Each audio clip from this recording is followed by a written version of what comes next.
Hola, yo soy Camila Nicole Juárez Flores, estudiante de la licenciatura en Educación Primaria en la Escuela Normal de Catepec. Y hoy les voy a hablar sobre algo que yo he denominado ceguera selectiva docente. Este es mi anteproyecto para mi tesis. Mi tema completo es ceguera selectiva docente, cuando el maestro ve la conducta pero no el contexto del estudiante. Esta investigación surge de una experiencia vivida durante mis jornadas de práctica docente. Más que hablar de conducta en esta investigación, estoy intentando investigar y comprender aquello que muchas veces no se observa. Esto nace desde una inquietud pedagógica que yo tuve, que comenzó con una escena que parecía aparentemente cotidiana, pero que en realidad a veces lo que no vemos habla más de lo que vemos, ¿no? Y esto surge desde una tensión entre un estudiante y la escuela y también la docente que en ese momento practicaba. Primero vamos a empezar con la introducción. Aquí lo que más quiero resaltar es que la escuela no solo forma académicamente, es decir, que no solamente vamos a enseñar contenidos, también construimos identidades. Uno de nuestros objetivos es construir ciudadanos que sean responsables. Dentro del aula, algunos estudiantes son identificados principalmente por su conducta. Esto quiere decir que, por ejemplo, si tú ves a un estudiante que se la pase fuera de su lugar todo el tiempo o que se la pase platicando, no específicamente habla de que sea un mal estudiante, porque muchas veces no puede ser así. A veces solamente son niños que buscan mayor atención que otros y solo porque están desafiando lo que les indicamos nosotros para mantener el control de grupo, los catalogamos como que tienen mala conducta. Muchas veces la intención docente se centra en aquello que interrumpe el orden. ¿Qué quiere decir esto? Que a lo mejor al niño en su casa sí lo dejan estar de arriba para abajo. Y eso para él es un orden. Pero nosotros llegamos queriendo imponer nuestras creencias y decimos, no, ¿sabes qué? No puedes estar de arriba para abajo. Y hasta cierto momento está bien, porque obviamente si los vamos a introducir en una sociedad, pues no todo el tiempo van a tener que hacer lo que ellos quieran. En algún momento van a tener que seguir las órdenes de un trabajo, de una familia, ¿no? Las responsabilidades sobre todo. Esto puede invisibilizar aspectos emocionales, familiares y personales del estudiante. ¿Qué quiere decir? Que justamente por esto, que solamente nosotros como docentes decidimos observar sobre que el alumno está haciendo algo malo y no intentamos ver qué hay detrás de él, por qué lo está haciendo, con qué emociones lo está haciendo. A partir de esta problemática surge este concepto al que yo he denominado ceguera selectiva docente. ¿Por qué le puse así? Porque nosotros a veces vemos lo que queremos. No nos tomamos el tiempo de poder ver al otro y decir, pues tú también tienes una historia, ¿no? Tú también has pasado cosas, ahorita tienes a lo mejor algo en tu cabeza, estás pensando en algo más. Muchas veces solo llegamos al salón y decimos, ¿saben qué? Hoy nos toca este tema y vamos a ver este tema. Y no me pongo a observar más allá de cómo pueden venir mis alumnos, de que si ayer se pelearon sus papás, y justamente como ayer se pelearon sus papás, hoy vienen desmotivados, ¿no? Y a veces muchos niños tienen contextos familiares un poco complicados y nosotros no nos sentamos a pensar en cómo les pueden afectar a ellos. Solamente nos ponemos a etiquetar a los niños. Que si son malos, que si no aprenden, que si son inquietos, etcétera. Los cuestionamientos principales que yo me hago es, ¿qué dejamos de ver cuando solo observamos la conducta? Por ejemplo, si yo veo ahora que hemos ido a observación y contextualización, nosotros a veces solo vamos a observar ese día. Pero, ¿qué hay detrás de esos días? Porque ese día puede que a lo mejor y veamos a un niño que ya le contestó mal a la maestra. Y entonces decimos, pues Juanito tiene conductas retadoras hacia la autoridad. Eso es lo que yo estoy viendo en ese día. Pero no me pongo a pensar de por qué le contestó mal. ¿Qué ve en su casa también para saber que puede contestarle a alguien así? Otra es, la disciplina puede convertirse en una forma de invisibilización. Si yo veo que la maestra ya vio que le contestó mal a este niño y entonces le dice, oye, así no se contesta, ¿qué sería, pues, algo que ayudaría a que mostrar respeto hacia la maestra, ¿no? Pero al hacer eso, la maestra no está poniéndose a pensar del por qué. Porque a lo mejor y podría acercarse a Juanito y decirle, mira, así no se deben hacer las cosas, pero ¿por qué lo hiciste? Y a lo mejor Juanito dice, es que ¿sabe qué? Es que necesito un abrazo y me siento muy frustrado. Y entonces, a lo mejor ya tú abrazas al alumno y le dice, y se le baja su frustración del momento y hasta puede que resulte una cercanía entre docente y alumno mucho mejor a solamente decirle, oye, así no se contesta, y a lo mejor hasta ignorarlo todo el día, ¿no? Porque ya te contestó mal o porque ya hizo algo. En lugar de decirle por qué, y ya pues necesita un abrazo, necesita que lo escuchen o cosas así, y cambia completamente el contexto, ¿no?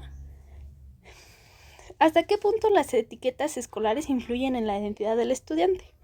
Muchas veces también nosotros como docentes llegamos a encasillar a nuestros propios alumnos. Llegamos a decir, no, pues es que este niño no trabaja.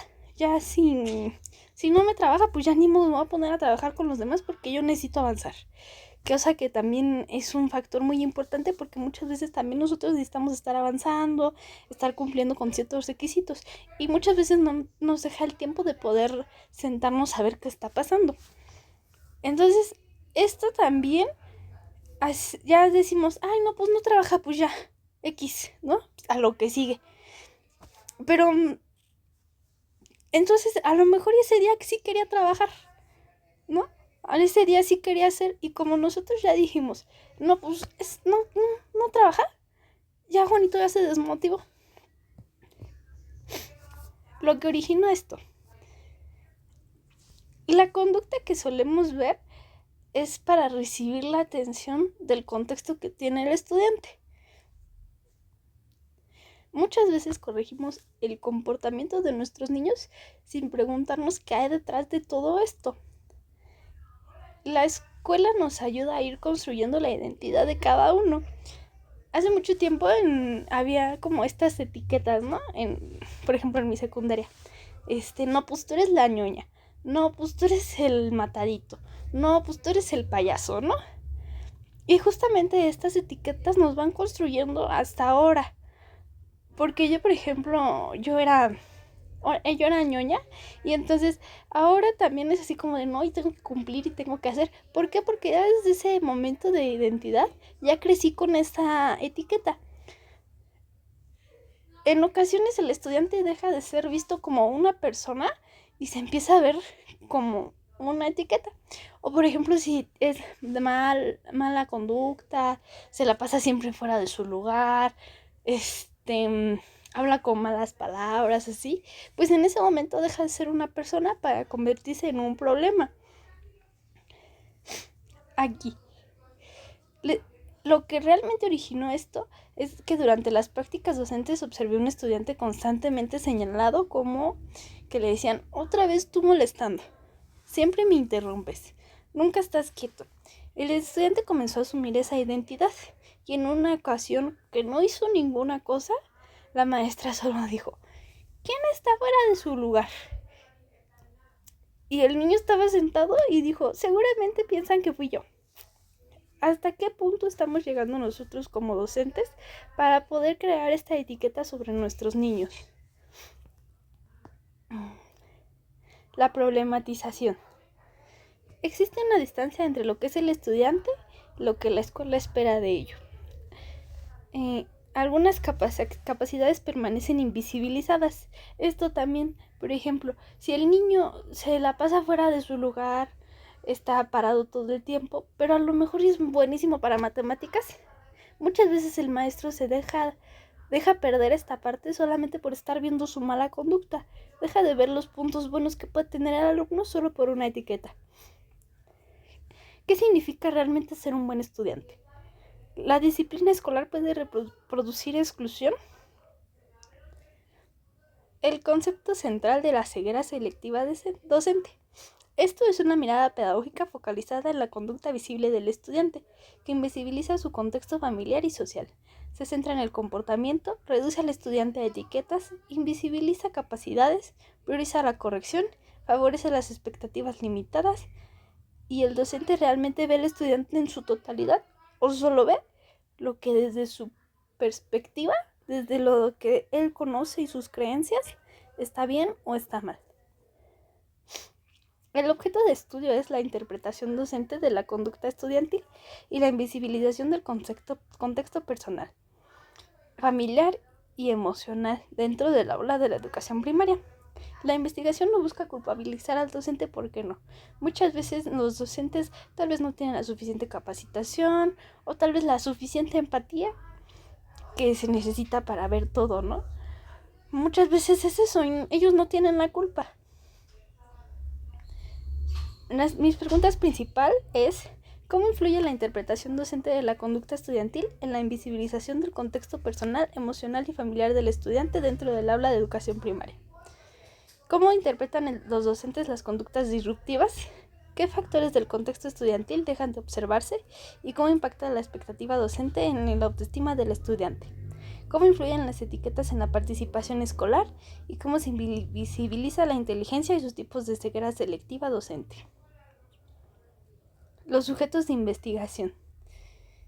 Principalmente es la conducta visible del estudiante y cómo ésta puede generar que se interprete e invisibilice todo su contexto, lo que puede crear un etiquetamiento, una baja autoestima, inseguridad, exclusión simbólica e invisibilización de capacidades.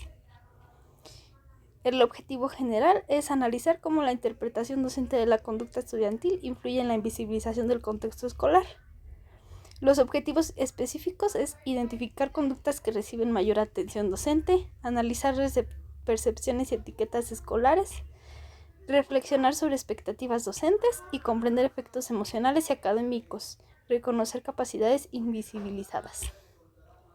Mi marco teórico tiene a estos autores. Michel Foucault es la disciplina, la vigilancia y la normalización. Paulo Freire, la humanización, la pedagogía crítica y el poder de la palabra. Pierre Bourdieu, reproducción simbólica, expectativas sociales. Daniel Goleman, emociones y aprendizajes. Rosenthal y Jacobson, profecía autocumplida. De ellos también retomo el efecto Pigmalión, que es cuando etiquetamos a los alumnos. De Howard Gardner, las inteligencias múltiples. Esta idea habla de que no solo existe una forma de ser inteligente, sino que existen varias, y a lo mejor el alumno no tiene habilidades sociales, pero es súper bueno para la inteligencia espacial. Y entonces es ir viendo para qué son buenos cada uno. Los cuestionamientos es: ¿qué capacidades ignoramos cuando reducimos al estudiante a su comportamiento? ¿La escuela reconoce todas las formas de inteligencia? ¿Y qué estudiantes quedan fuera del modelo tradicional de un buen alumno? También retoma Bronfenbrenner, que ahora habla de la teoría ecológica.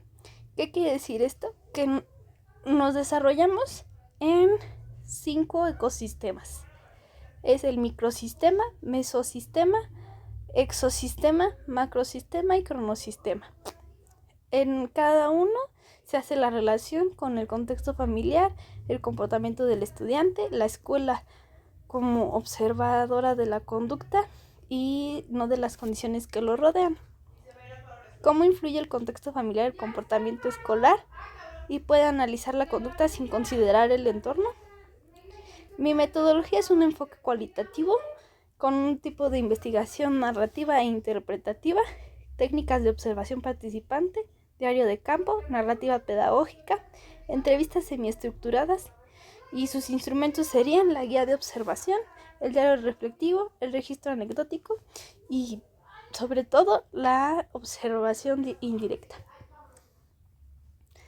Y lo que yo considero que esto es importante de la investigación, ¿por qué hacerla? Es para saber cómo las prácticas docentes naturalizan cosas que a veces debemos reflexionar mejor, comprender al estudiante de forma integral, visibilizar efectos del etiquetamiento y promover prácticas más humanas y comprensivas. ¿Y realmente estamos formando estudiantes o solo estamos corrigiendo conductas? ¿Qué impacto tienen nuestras palabras dentro del aula y qué tipo de mirada pedagógica queremos construir? Conclusiones. La conducta puede analizarse y aislarse del contexto. Las expectativas docentes influyen en la identidad del estudiante. Las etiquetas escolares pueden afectar emocionalmente al alumno y la ceguera selectiva docente invisibiliza capacidades y necesidades. La reflexión pedagógica es fundamental para transformar la práctica. No basta con mirar la conducta, es necesario comprender al estudiante en su totalidad. Aquí están mis referencias: el efecto Pigmalión, estructuras de la mente, la pedagogía del oprimido, vigilar y castigar, la ecología del desarrollo humano, la reproducción y ensayos sobre la ceguera. Y muchas gracias por su atención. Hasta luego.